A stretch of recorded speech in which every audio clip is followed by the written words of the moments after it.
Hello and welcome to episode 38 of the Statesmanship Project. I'm Ross and I'll be your host. In this particular episode, I want to discuss the nature of social inheritance and the you didn't build that mentality. Now, gosh, it's been 8 or so years ago now, probably even more than that, maybe even up to 13, depending on when Barack Obama talked about it. He said, you didn't build that, so you owe something to society for your success. And this, as with many things that you hear in the media today, is an inversion. We want to think about it this way. Your parents presumably work, and when they retire or move on, they leave you with an inheritance. At least that's the idea. And that's what it's instructed to do in the Bible. You're instructed to leave an inheritance to your children. And you, being the child, are entitled to that inheritance. And this is generational wealth that is designed to improve the livelihood and well-being of descendants. They say society is built by men who plant trees under whose shade they will never sit. This is what it is to have an inheritance, to grow wealth for your family so that your descendants not necessarily have an easier life, but have an opportunity to aspire to even greater heights because they're not stuck working the day-to-day drudgery. And what we want at the end, as the end for a society, is more leisure. We don't want to be slaves and burdens to the system. We want to have leisure and the opportunity to experience the joys of life. We want machines to do the drudgery, or live in a world where that type of drudgery is done very rarely. And we want to be able to pursue the higher realms, the things that are beautiful. And if you look at medieval and late medieval cathedrals and churches and stuff, these are all ornately beautiful, tremendously large and glorious looking structures that are incredibly well decorated and adorned, just absolutely majestic and breathtaking in their beauty and magnificence. These are the things that we ought to pursue, but we cannot do that if we do not have the leisure required to pursue these things. And so this leads us to the nature of social inheritance. So, is Barack Obama right when he says you didn't build that? Maybe. Depends on to what he is referring. A specific business? You build that if it's your business. The road that you drive on? Maybe you didn't build that. Maybe society built that. Maybe your ancestors and your parents built that. But you don't owe anything to them. They produce this for you. You don't owe society something. Society is there to serve you, to improve your well-being, to improve your life, because you are part of society. And so the nature of social welfare, of social credit, of social justice is designed to enhance and improve the well-being of every member of society, of every member of your culture.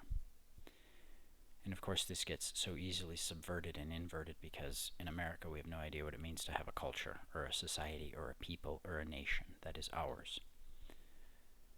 And so we have to pursue that in order to understand then moving forward what it would mean to have social justice. Because maybe you didn't build that, but you are entitled to the inheritance that was left to you by your ancestors.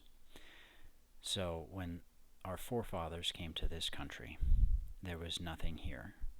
There were some nomadic Indian tribes and a whole lot of wilderness. And after 400 years, there is an entire industrialized society here. It's not really a civilization, but it is an industrialized society. And because of that, our lives should be better. We should not have to slave away at drudgery, at drudge-inducing jobs. I don't know if that's the right way to say that. We should not have to toil so heavily for the basic needs of our subsistence. Our society is so advanced that every member of our society should be able to have adequate housing and adequate food. But these are not promises, and these are not campaign talking points. These are things that can be guaranteed to individuals within society if you have a society and an ability to understand who is entitled to that inheritance. People who walk across the border into your country yesterday are not entitled to the inheritance. People whose ancestors slaved away, whether they were literal slaves or not, to build the world that we have, are entitled to that inheritance. And so we have to decide what it means to be a nation, who we are as a people. And if you're not part of that, you have to be politely asked to leave, because if not, violence will ensue. And then once we have an idea, an established set of criteria for what it means to be part of our civilization, to be part of our society, we can then affect social justice and affect social credit and affect a society that actually serves the benefit of its members. And so instead of feeling that you owe something to society in the form of taxation or a burden or a due, what you recognize is that you are entitled to an inheritance that was provided for you by your ancestors. And of course, how to get to that, you have to recognize who owns the means of production and who owns the money. And when you say something like means of production, it immediately flashes into your mind ideas of Marxism and communism. And what we need to understand is that human labor is the source and value of all, is the source of all value. It's the means of production, your labor. And how that labor is expended is determined by you. And how that labor is quantified should be determined by the society in which you live. Your nation should own the money. And what happens right now is that the money that the whole world uses is owned by a foreign elite. They are a nation unto themselves and hold no allegiances to anyone except themselves. And as a result, they get to dictate the terms of using their money, in particular, the usury that is charged for using their money. And as a result, we all end up impoverished slaves trying to acquire enough of their money to pay back their usury. And because there is never as much money produced as usury incurred, we are left with people who have the ability to make enough to pay off the usury and people who do not have enough to pay for their basic requirements for living. This is injustice that is inherent within our system, within a system in which the money is not owned by the people, because the money is nothing more than a representation of our productive capacity as a people.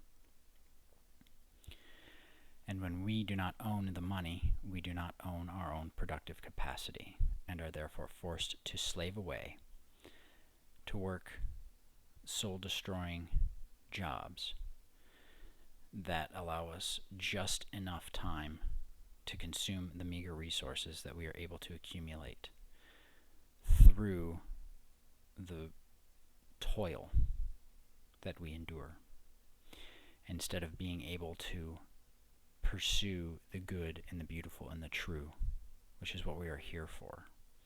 We have to worry about being able to make sure we can afford our rent payment or our mortgage payment, make sure we can afford to put food on the table or make our car payment. And all of these things are just enough for us to be able to go to work the next day and earn just enough money to pay the taxes and the interest on the debt that we had to incur in order to be able to have a house. And so I was told one time that JOB stands for just over broke, and that is what a large number of Americans are. And I think even more of them are broke. They aren't even just over broke, they are broke. And we are going to be left with a civilization of destitute paupers who end up homeless and hungry in the nation that their forefathers founded. Instead of recognizing that not just the means of production are ours because we are the labor, but the money is ours because it is a reflection of our productive capacity. And as a people, we produce in order that we may consume, because there are things that we need in order to live a fruitful and beneficial life. And we have the capacity to produce those things amongst ourselves. And when we recognize this, then consuming those things is not a big deal, because we are entitled to the fruits of our labor, whether it's individually or collectively as a nation. And we have to work together towards achieving this, so that when someone says, you didn't build that, you can say, I know, my parents built that, my ancestors built that, so that I can enjoy the fruits of that. And I am working right now so that my children and my grandchildren can enjoy the fruits of my labor for generations to come. Because that is what it means to have a nation. That is what it means to have a civilization. And that is the goal of statesmanship. It is to direct your efforts towards achieving a civilization. Civilization that recognizes the rule and law of God and the value of every single individual within that society. I hope this has been helpful. I hope you have enjoyed this conversation. If you have any thoughts or questions or comments or concerns, please leave them in the comments. And until next time, have a good day.